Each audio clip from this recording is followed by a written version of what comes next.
Jim Pope has made the third ascent of Dynamics of Change, an E9 7A at Burbage South in the Peak District. Dynamics of Change was first climbed by an extremely young and an extremely talented Pete Whittaker back in 2008, when he was only 16 years of age. The ascent was groundbreaking in many ways, not least because of its difficulty, but also because it signalled the arrival of Pete Whittaker as a major player in the UK climbing scene. 2 years later, Pete partnered with Tom Randall, climbed Century Crack, and that cemented their reputation on the global climbing scene.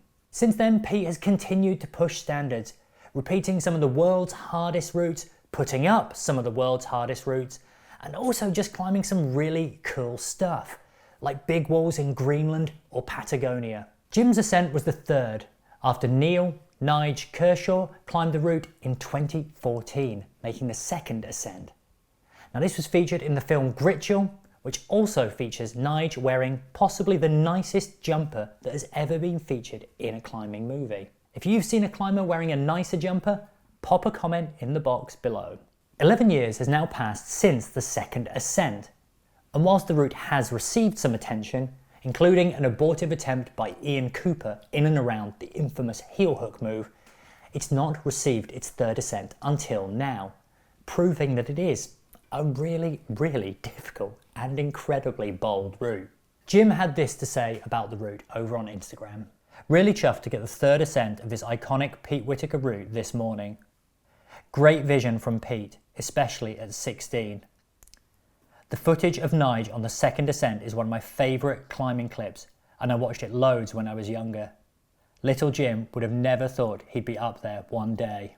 Jim is no stranger to both hard and bold gritstone, having climbed a whole host of the classics, including the likes of Meshuggah, The Zone, and his infamous ascent of Appointment with Death, where he ended up doing one of the maddest slab campus moves I have ever seen in my life.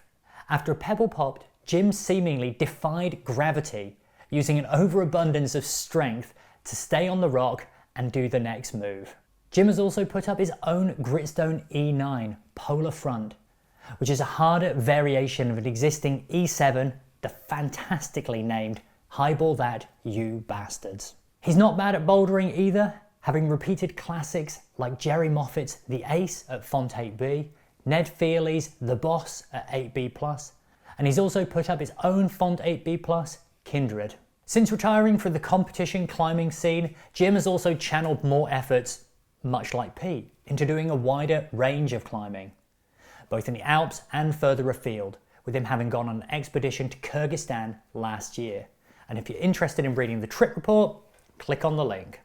We got in touch with Pete Whittaker to see what he had to say, both about Jim, Dynamics of Change, and what it's like looking back at himself, age 16, putting up Dynamics of Change. I'm flipping well psyched that, you know, whenever I see anybody on the route, it was like when Ian was trying it as well. Always just psyched to see what's going on, and it's always good to see routes get repeated and stuff. So I think Jim did it like really quickly, like he just went on it on one day, and then I think he came back the next day and did it something. But Jim's a beast, isn't he? So, but yeah, really psyched to see it get done. And I think it's funny actually how I remember when I did that route, whenever it was, 2008, was it 7 or 8? Can't remember. And I remember like at the time, I didn't think it was that crazy in a way. Not like the run out or the boldness or anything like that, but you know, the kind of heel move, like where you put your heel over. I was just kind of like, oh yeah, like this is a sequence and this kind of works. And I didn't sort of think it would become this thing, but I feel like whatever it is, what is it, 17 years later or something, it really has become this quite iconic move. And also that climbing clip of me on it everybody seems to remember as well. But at the time, I just didn't really think it was anything.